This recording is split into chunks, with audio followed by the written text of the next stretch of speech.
Hello and welcome back to Exeter City. It's Ajax in the final Champions League group stage game and then Arsenal in the Premier League.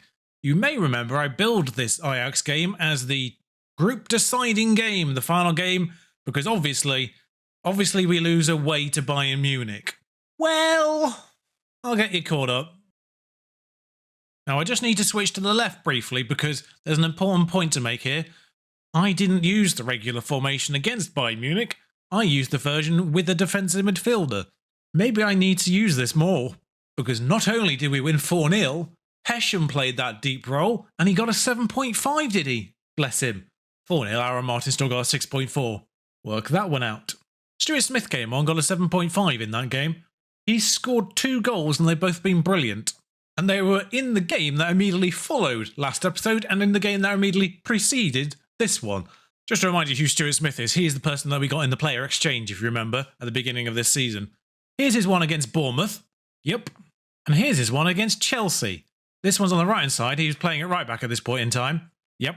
He only scores great goals, and he scored 2 so far.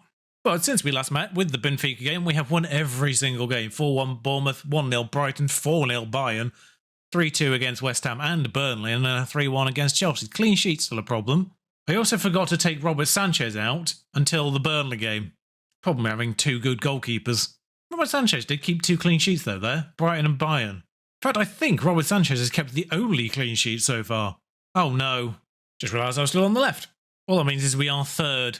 Liverpool have joined Arsenal on 38 points, the 2 teams without European football. Chelsea still terrible in 10th. There are 4 teams on 5-5-5. There's a few people with heavy workloads I'm going to let have the day off against Ajax. We still have the chance to go unbeaten in the group, and that's what we're aiming at this point in time. But Robert Sanchez in goal, Aaron Martin Avalos goes into the defensive line because Morato is a yellow card issue. Ampadu and Castillo, Mansley, Hesham, Prazert, Saunders, Pereira and Uribe. Just realised that's my entire second string strikers. What's happened to Prieto? He is injured and has been for a while. Gravenberch still at Ajax. They acquired Abel Ruiz from Chelsea. He's following me. Ever since I noticed him at Chelsea, I can't get rid of him. But in the last match against Chelsea, we had 34 shots. 34 against Chelsea. And they come in with a 4-4-1-1. We are already guaranteed qualified. We're already guaranteed top of the table. But it's whether or not we come out of this with unbeaten statistics. We can get 4 wins and 2 draws. That's the maximum. The corner that Mansley will take. I didn't realise he was next in line. And Avalos has scored a corner. Bless him. He's been complaining about game time. He did the classic thing. That's in this year's FM. He did the classic thing of agreeing to be a squad player after initially being annoyed that he wasn't doing regular starter levels of appearances. And then 1 month later requested to go out on loan. It's the dance we play in this year's game. But obviously, he's not going on loan. Aaron Martin to take the corner from that side. Castillo will get there first. The striker really had an opportunity to get that ball because Castillo didn't really seem bothered. But back forward he goes, and that was... Well, I'd be annoyed if I'd conceded that goal. And I'm marginally annoyed we've scored that goal in this game. Because this is the kind of nonsense goal you concede in important games. So if we were going to score a goal like this, I wish it was in a game that mattered. But oh well. It's nice to know that we are capable of getting those as well, I suppose, so... Next time it happens to me, I can go, well, not always against us. Gravenberch with a nice little back heel. We did consider signing Gravenberch, but he wanted too much money. Aaron Martin, Pereira. Ooh, Pereira has run into a spot of bother there, but we get the ball back and we had the highlight. No, Hesham Uribe. There's the highlight. It's marginally worrying how dominant we are being here in this Ajax match. Good lord, they've had 2 shots. I wonder how close Aaron Martin is to a yellow card situation. Morato is the only one in immediate danger, but I can't imagine Aaron Martin's too far off. I think he might be saved by the fact we've rotated left back in a couple of these European fixtures so far. Not necessarily by choice. Vardy finds Abel Ruiz, who's run out wide, Ulferson. I actually do like the Ajax away kit that I made for them, and you can see it in the game now. Imam just being herded away, and now pressure has forced them into a mistake. Pereira gone wide as the sort of more targety forward. This is not his favoured position, let's say. Mansley back out to Castillo here. There's a push to the byline, and Saunders has managed to hit the bar from a yard out. So this point I realised my camera has indeed done the pausing thing. I thought I got away with it last time because I managed to do the entire recording without it stopping and turning off. I thought it was fine when recording. Cool. That's something to be paying attention to. Got high though. Uribe's come forward and nope. We might as well preserve 2 of the bookings. Small and Segovia will come on for Martin and Hesham when the next opportunity arises. Saunders on the ball now though. Pereira, Segovia, Avalos, Castillo, Mansley, Ampadu, Segovia. I don't know why I'm doing it like that. Castillo puts the ball into the box and Saunders heads over again. Saunders getting on the end of a lot of these and failing in every single opportunity. Saunders, buddy, what is your... Yeah, Ted heading. That explains a lot. I mean, Praz's been poor, but I don't really want to bring anyone on for him. This is where I should have brought players that weren't Markovic. I thought I'd keep Markovic on the bench in case we needed him, but Fernandez is going to take over for Uribe for the last however many minutes. Again, we'll just save the potential sending off. And with Prieto out, it just makes sense not to tire Uribe entirely out as well. Fernandez goes close there, and Baldy's clearance wasn't great. Castillo to Prazet, Segovia. Tar clears. And as far as Pereira... Why is Pereira back? Mansley, Saunders, Prazet, scores. I'm really confused why Pereira's back from that set piece, because that's the Carlos Eduardo role. He should not be back. Prazet, though. I mean, he actually got into the box by the time Prazet scored. This might be a nice little lovely 3. Ajax obviously needed a result here, and they've surprisingly not turned up. It was 3-0 and 3 woodworks. So Benfica edge third, as they also lose to Bayern Munich. Ooh, Wolves lost to Real Madrid in the final group stage game. Oh, they drew with Hertha in their home match. That was the difference. I mean, Europa League, Wolves can win, probably. Because we saw they were top after 4. Oh, that's a bottle job. That's a bottle job from Wolves. Win that match against Hertha, they're through.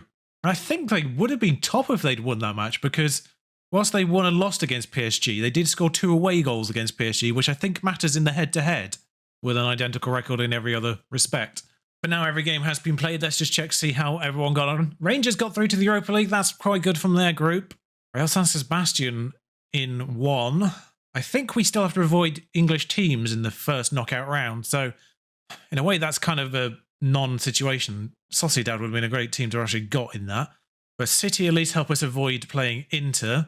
Sorry, how did City get 8 points? They drew with Lyon and Rangers and lost to Inter both times. Good lord. But Porto, Leipzig, Real Madrid, Levante ahead of Lazio and AC Milan are our potential opponents. Levante getting through is actually not as surprising. Mikel Arteta is Levante manager. That brings me neatly on to the manager update.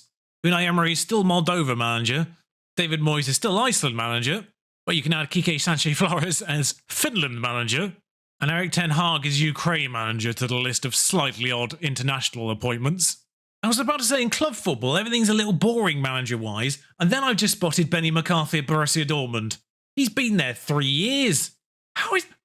He's really good. Former Blackburn player, of course. Now really good Dortmund manager. But the real reason why I wanted to do a manager update is I wanted to highlight the inexplicable career of Zinedine Zidane. So after leaving Real Madrid at 2021, of course he is a complete non-entity, he's a free agent at the start of the FM22 game cycle. He went to Spurs initially, and that seems to have killed his career, because he then didn't manage for another 3 years, and went to Le Havre, Lorient, and now Benevento. On 16 grand a week. He's still only 56. Oh, and Pirlo's managing Fulham. Pirlo was relegated with Fulham. And as for former players, Milivojevic is manager of Charlton, and Kieran Trippier is managing West Brom. That's about it on that front. Obviously, Che Dunkley, we saw, has been in and out of management in the lower leagues as well. Say lower leagues. Lower league football, not in the lower leagues. I think he's unemployed at the moment, though. Well, I always enjoy those World of Football updates. A little bit more money for winning that game. There's 900 grand for stuff. I feel like I wasn't warned about this one in the preview. I mean, Hesham being out for one match isn't the worst thing. Certainly less bad than Morato would have been, anyway. All right, then, we go into what is a late fixture against Arsenal. They go into this match aware that Liverpool had drawn away at Crystal Palace. Close the wrong way round, but 1-1. Yeah, Arsenal win this, they go top. We win this, we stay third. So against Arsenal, we Avalos in goal, Martin Morato, Cosminho, because Ampadu has taken it upon himself to be tired for this match. He said he was jaded after the game, but I was going to play him anyway because it's Arsenal. However, that lack of conditioning is too much of a problem to play him, Cosmino. Cosmino is the next best choice, the recommended replacement at least, even though all these players are better than him. At the same time, I can't really disagree. Part of me wants to play Avalos, but frankly, I don't think there's a lot in it. Markovic and Hesham's behind Szymanski, who started scoring goals as well. Fernandez, Carlos Eduardo, and Uribe, of course, continues there. 17 for Eduardo for the season so far, 11 for Fernandez. I'm taking a risk on Cosmino here against top of the table. Backline, Tomiyasu, Mepham, Strike, and Gomez. Yeah, Sergio Gomez made his way to the Premier League, and it wasn't to me. Saka, Odegaard, Martinelli behind Zapata still, who appears to have Cristiano Ronaldo levels of longevity. Well, this is a kick-off highlight. Martinelli charging down the left-hand side. Concerned already. That's gone all the way over to Saka, who heads it back at Avalos, and that doesn't feel like the end of the highlight. Gomez, Szymanski, the player that we got instead of Gomez for the corners. Hesham finds Eduardo, finds Fernandez, and, well, he's gone wide for it. Oh, that was the highlight, apparently. How was that a goal kick? Did he come back off Fernandez? Szymanski on the corner, though. There's Carlos Eduardo. Just realised I maybe should have played the defensive version of this formation for this match. Odegaard, after its success against Bayern Munich, we'll let this highlight play out and see if we need to be overly concerned. Tomiyasu finds Ruben Neves. Oh, God, that was so smooth. And we're switching. I am alarmed at how excellent this move is. I'm actually a little bit concerned by the positioning of... That was Cosmino. Thing is, Cosmino is that fraction faster than Avalos anyway, so... And he has the same jumping reach. In terms of pure defensive stats, attributes, they're kind of the same. Cosmino is a few inches shorter, but he has the same jumping reach, so that's kind of irrelevant in the engine. Uribe finds Hesham, Carlos Eduardo. There's Szymanski now. Just kicks it straight at Mepham's face. And Saka's in behind again. Holds the ball up, plays it back to Tomiyasu to put a cross in. Martinelli. I'm regretting Cosmino. He is highlighted already, which helps. But, yeah, let's Zapata go. Marginally concerning. I've just realised I've played Castillo right back as well. I think Tabario's fit. He might still be injured, actually. Oh, good God. Martinelli's missed, thank God. The average positions graph is wild. They've had more possession, but they seem to have not been barely out of their own half, and yet they're 2-0 up. I just shouted them and sent them back out again. It's like they're playing around in their own half for so long, and then they just find the break. Well, Martinelli's clearly offside. The only way he could have been more offside if he was off the pitch. I don't think I've seen a more blatant offside in FM. Like, what is he doing? What is Odegaard doing as well to decide to do that pass? That was like a FIFA passing it to the wrong person kind of offside. Markovic. And that's Szymanski through the middle. Oh, that's a lovely run from Szymanski. He did that against Chelsea. That exact same thing. That was the first of his 2 goals against Chelsea. The second one was excellent in a different way. That is wonderful. In case you're wondering what the midfield trio is now, it's Szymanski, Siam, attack. Markovic still box to box, and then Hesham in the defensive role is Regista.